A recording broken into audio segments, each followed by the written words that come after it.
Hello everyone, मैं प्रदीप कुमार आगाज IAS institute में आप सभी का स्वागत करता हूं। तो आइए आज के इस वीडियो में हम लोग बात करने वाले हैं सामाजिक न्याय। सामाजिक न्याय से रिलेटेड यूपीएससी के प्रीलिम्स और मेंस के लिए आज के जितने भी मोस्ट इंपोर्टेंट टॉपिक हैं हम आप लोगों के लिए लेकर आए हैं। तो चलिए देखते हैं। तो देखिए, प्रीलिम्स के लिए जो टॉपिक है वो अनुच्छेद 15, अनुच्छेद 16 और आरक्षण और इंदिरा साहनी केस और ओबीसी आरक्षण और मंडल आयोग और रोहिणी आयोग, और मेंस के लिए जो टॉपिक है वो मंडल आयोग, आरक्षण और लाभ और चुनौतियां। तो आइए हम प्रीलिम्स और मेंस के इन सभी टॉपिक के बारे में पूरे विस्तार से चर्चा करते हैं। तो देखिए चर्चा में क्यों है, आइए समझते हैं। बिहार में शुरू हुए जाति सर्वेक्षण के दूसरे चरण के साथ ही कई अन्य राजनीतिक बहसों के कारण मंडल राजनीति एक बार फिर सुर्खियों में आ गई है। मंडल राजनीति और मंडल आयोग क्या है, आइए देखते हैं। सबसे पहले हम लोग परिचय जानते हैं। तो देखिए, मंडल राजनीति का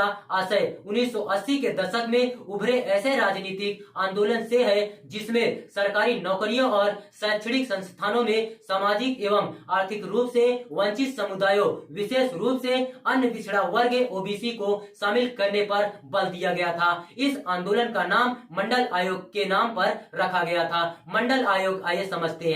मंडल आयोग या दूसरा सामाजिक एवं शैक्षणिक पिछड़ा वर्ग आयोग को वर्ष 1979 में भारत के सामाजिक या शैक्षणिक रूप से पिछले वर्गों के लोगों की पहचान करने के लिए गठित किया गया था। इसकी अध्यक्षता बीपी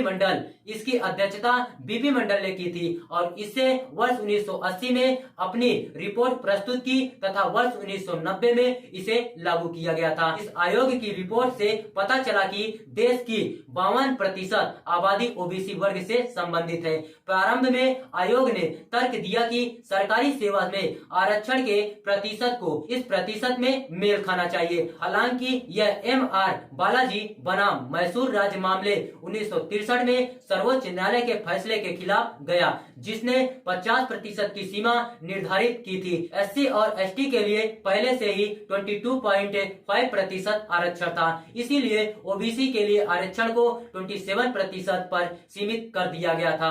आयोग ने गैर हिंदुओं के लिए पिछले वर्गों की भी पहचान की। मंडल आयोग की सिफारिशें क्या है, आइए समझते हैं। ओबीसी को सार्वजनिक क्षेत्र और सरकारी नौकरियों में 27% आरक्षण प्रदान किया जाना चाहिए।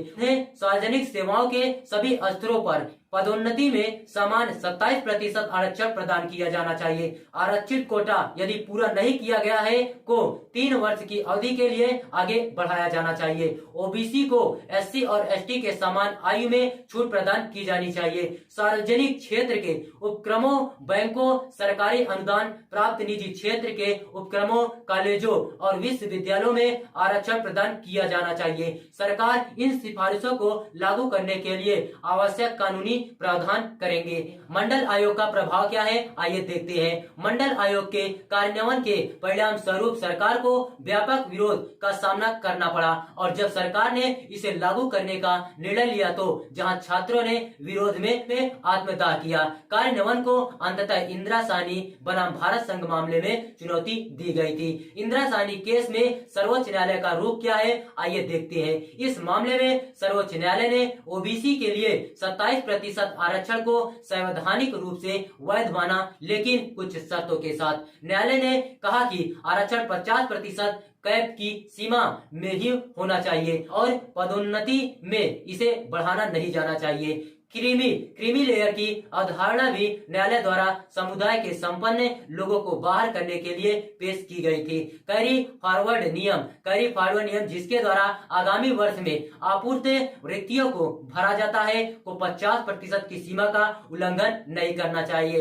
मंडल आयोग की विशेषताएं क्या है, आइए समझते हैं। प्रतिनिधित्व में वृद्धि। मंडल आयोग ने सरकारी नौकरियों और शैक्षणिक संस्थानों में SEBC के प्रतिनिधित्व को बढ़ाने में मदद की। सामाजिक न्याय और अधिकारिता मंत्रालय के अनुसार वर्ष 2014 से 2021 के दौरान सीधी भर्ती के माध्यम से कुल नियुक्ति के खिलाफ ओबीसी का प्रतिनिधित्व लगातार 27% से ऊपर था। शिक्षा तक पहुंच, आइए देखते हैं। आरक्षण नीति ने कई ओबीसी छात्रों को उच्च शिक्षा तक पहुंच में सक्षम बनाया है। इसके परिणाम स्वरूप विश्वविद्यालयों और कॉलेजों में ओबीसी छात्रों की संख्या में उल्लेखनीय वृद्धि हुई। सामाजिक न्याय और अधिकारिता मंत्रालय के अनुसार वर्ष 2014 से 2021 की अवधि के दौरान वर्ष 2014-15 से उच्च शिक्षण संस्थानों में ओबीसी का नामांकन लगातार बढ़ रहा है। सामाजिक न्याय आइए देखते हैं। मंडल आयोग की सिफारिशें सामाजिक न्याय के सिद्धांतों पर आधारित थी और इसका उद्देश्य समाज के सभी वर्गों, विशेषकर उन लोगों को समान अवसर प्रदान करना था जो ऐतिहासिक रूप से वंचित रहे हैं। मंडल आयोग के दोष क्या है, आइए देखते हैं। समाज के उत्थान पर सीमित प्रभाव। इसका प्रभाव बहुत कम समुदायों तक सीमित रहा है। न्यायमूर्ति रोहिणी जी आयोग के अनुसार ओबीसी में लगभग 6000 जातियों और समुदायों में से केवल 40 समुदायों को केंद्रीय शैक्षणिक संस्थानों में प्रवेश एवं सिविल सेवाओं में भी भर्ती हेतु 50% आरक्षण का लाभ मिला।